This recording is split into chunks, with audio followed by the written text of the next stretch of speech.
Good evening and welcome to WANA Live, the reading series of the Writers Association of Northern Appalachia. I'm your host, Damian Dressick, and this is your other host, Christina Fasonic. How are you this evening, Damian? I am fine, thank you. How about yourself? Well, I'm broadcasting from my dining room for the first time in a long time because my tree is standing but half decorated, and nobody wants to see that. It's a half naked tree. Nobody wants to see that. Well, let no tree untrimmed. It's true. It's true. So who do we have tonight? Oh, I am very excited. I have been a fan of Robert Miltner since 2011. Um, And let me tell you a little bit about Robert. He is the author of Hotel Utopia and Orpheus and Echo. He's also the author of the short story collection And Your Bird Can Sing. He also is the author of the lyric memoir Ohio Apertures. He was June's poet in residence at the Chautauqua Institution and will be a visiting scholar on contemporary American poetry in March at the University of Paris East in France. So let's get Robert out here and see what he's going to be reading for us tonight. Yes. Hi. Good Good to evening. see you guys. I'm delighted to be here tonight and get to read. Thank you for making time for us. We really appreciate it. Certainly. So what are you going to read for us tonight? I want to read some new work tonight. I think part of it is I just want to hear it and feel it. That's part of a way of finishing things. This is from a manuscript that I've got out now entitled "Splendor of Ignition," and it's kind of it's focused a lot on geography and ecology. And I'm working kind of on this idea of like zero lyric after having done lyric memoir. So I've kind of stepped back the personal pronoun and tried to stay out of the pieces and let the work speak for itself. I want the words to do the work and the poems to do the work. So Nice. All right, well, we're gonna disappear and let you do the work. Sounds good. Thank you. Okay, thank you very much. I'm going to put on my glasses, which will reflect a little bit of light, but for my eyes, and I need the glasses. The first piece I'm going to read is entitled Snow, Rust, Dust, Coal. The woods of the Cuyahoga Valley wear silence like fresh snowfall. Stands of oak trees could be abandoned houses. Frames of roofless homes show siding sliding from structure, plaster falling from lath. Lintels and sills of door frames remain open as wrens fly through glassless windows, empty as the eyes of roadkill. It could be a Rust Belt city, Youngstown, Sandusky, Akron, Elyria, Toledo, or some coal mining town where two roads cross in the Meigs County Appalachian foothills. Places where ballads of busted dreams are sung in minor keys. Hope stays silent as mice in snow, frail to falter, to fail, to stillness. Crows defeather the body, strip the skin. Ants follow pheromone paths, scrape the skeleton. Leaves cover what remains. Sleet to ice to freezing insistence shatter aged bones. Summer scorches farms into autumn droughts. Displaced shadows settle into tinged soil, each a cicatrix amidst the text of the earth.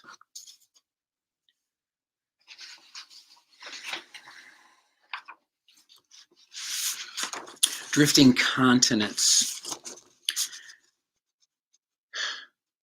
You are living temporarily in the concrete islands of the night, at the ramparts of cities sinking somewhere outside the capital of sorrows. You are an all-mobile insomniac. Among remnants of radical division, you are chronically fracturing. You are the collapse of speculative futures discovered among the archaeological skull of primates, whose history was a set of cannibalistically scraped hieroglyphs recorded by molars, incisors, canines.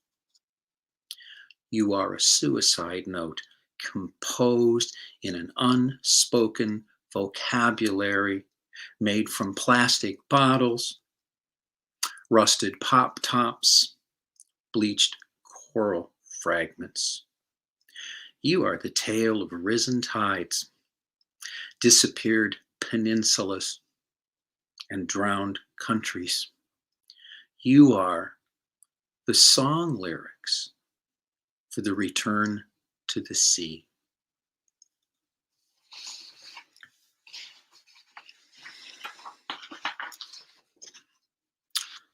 Hunting the cutty wren.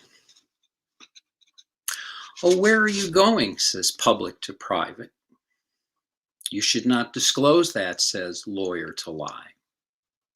We're off to the city with sad mistress pity, where the quarried stone walls do padlock so princely. What will you do there? Says irate to pirate. Speak to my counsel, says grifter to graft. We'll take down their trees, says reader to raider, to batter and breach stout oaken gates, says Philly the tweet. Both early and late. Who'll pay us to do this, says Congress to wrongness, and not blame us to witness, says lackey to luck. No coins in my pocket, says Cyclops the drunk. No keys in my cowl, says Falsetto, the bald-pated monk. Who'll cut up this cuddy, says Mortar to murder. No wren hand, not I, says Pester to Fester. I'll butcher the body, says Clever to Cleaver. Dull saws and fish knives, jawbones of primates, says bold and barefooted Master Jacks the axe. How should we cook cuddy, says Randy the red-nose. Up with the kettle and down with the pan, says Andy the brown-nose, as fast as we can. Make supper of loam and cold river stone, uneaten by children border-crossing drowned, says native the gate to Jack of the land. What manner for eating said dead wren, says Bone to China, with butter knives and fingers, soup spoons and sporks, basters and tongs, says Hobnob to Robin. And pick 'tween our teeth with Cuddy's pulled feathers, says Pitchfork to Dirk. And who gets the tongue, says Prefect to Pervert. And who the spleen, says Venom to Snake. And who the blood, says Cutter to Stab.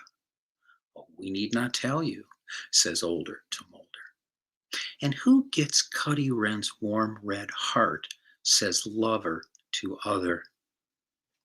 The poorest and weakest, the drained and the fallow, says sad Mistress Pity to old Scavenger Sparrow. Thank you very, very much.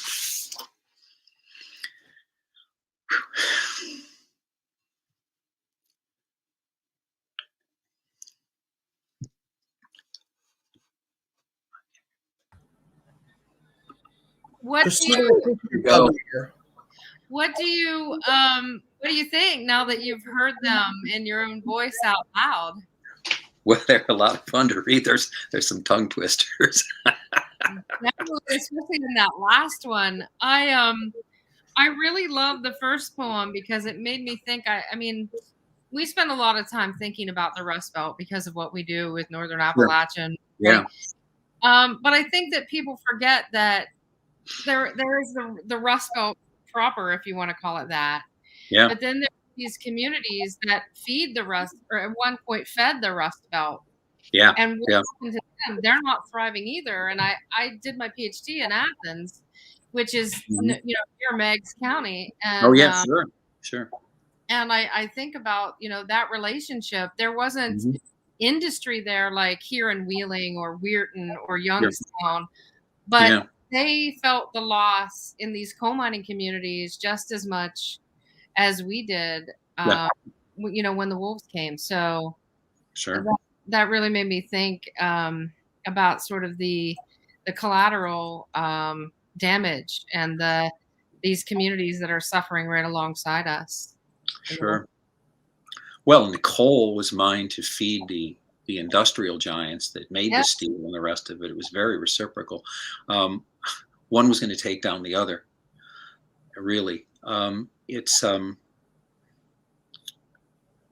interesting piece. I met this photographer at Vermont Studio Center who had a 1901 camera, and he developed the film under sunlight, big box thing on a tripod, and he would superimpose as he developed image over image over image, and he took bustling photographs of malls and superimposed growing vines over them, and the whole movement of things fading and things rising over it was sort of the prompt for me on that. I began to think about the idea how, and I was playing with the idea of how the metaphor of something looking like a house and then actually talking about it as if it was a house. I was really intrigued with kind of toying with this magical realism in these odd transformations, which I thought it gave it a kind of a haunty quality that Yes. I liked, because it steps back from the ultra realism of decay porn or whatever people want to call it. I wanted to treat it differently as something that was highly transformative, and see what kind of an impact that had. So yeah. It was very impactful. Fascinating. Yeah, no, I love what you're saying about magic realism. I have a story in my last collection that came out, which sort of does a little similar kind of business. I think it's the impulse might be the same. It's like people outside of the region have been kind of handed this news so often that it's very easy to just sort of, oh, that's what those people are about. That's what's going on there. Yeah. Yeah. And if you come at it, you can kind of get some sort of psychic distance Yeah. between the known, and like they can come at it as like, oh, this is a story I don't know, and then oh wow, Yeah. But I truly love that piece. I was really impressed with your linguistic dexterity. The ballad of broken dreams, and the idea of hope silent, and then you kind of go back to that kind of with the unspoken vocabulary later. Yes, that's How do you talk in these places, and what do you get to say? What are there words for, and what aren't there words for? In a place like Silicon Valley or Soma in San Francisco, there might be all sorts of language, but this is not something we can easily access if you're in this sort of conflation of Rust Belt, Northern Appalachia. It's like those feelings aren't yours necessarily. Right. Yeah, and there was two things there. One is that my first experiences with Appalachia, I lived in Steubenville for a year, and then I was in Cincinnati when I was going to college. So I got to know West Virginia, which was a neighboring state I'd never gone to in my life. And so the culture of the river and what that used to mean, the Ohio River was a super highway, and the changes there. And I also was trying to write. I'm trying to write, I think, against the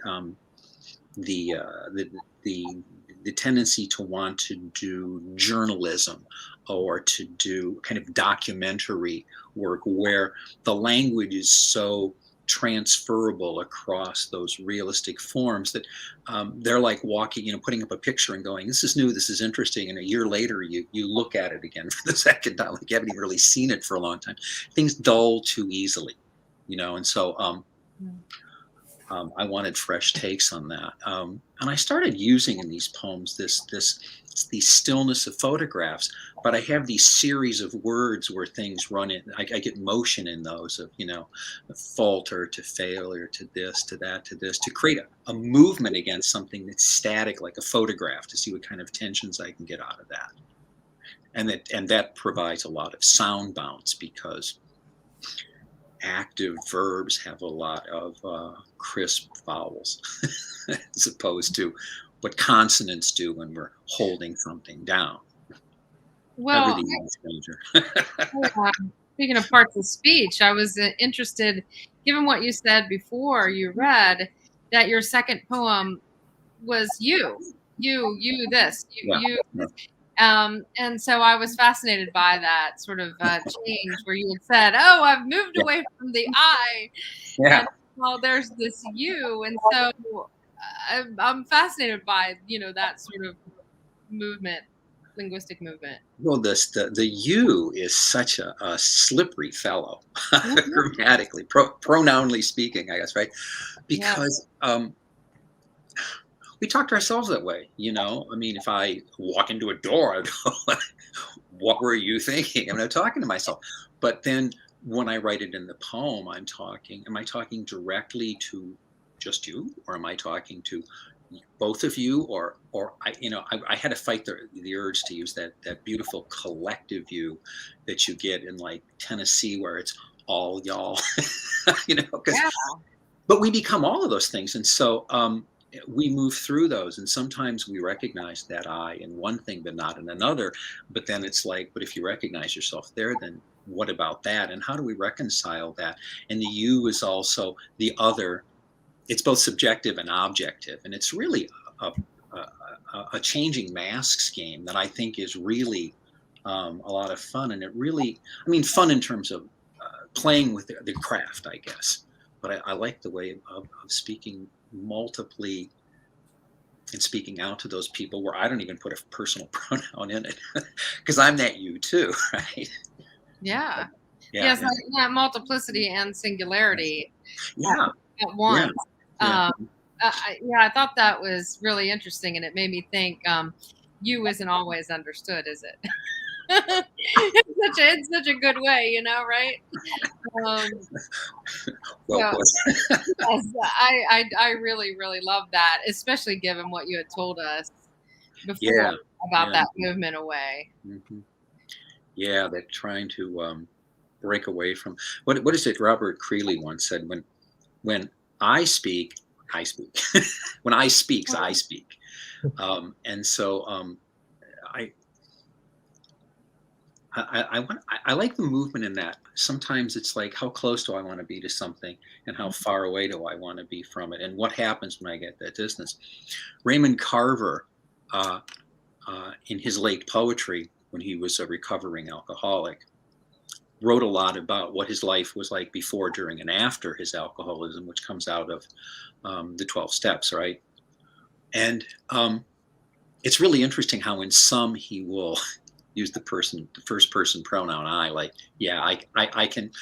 I've processed this, I can write about this now.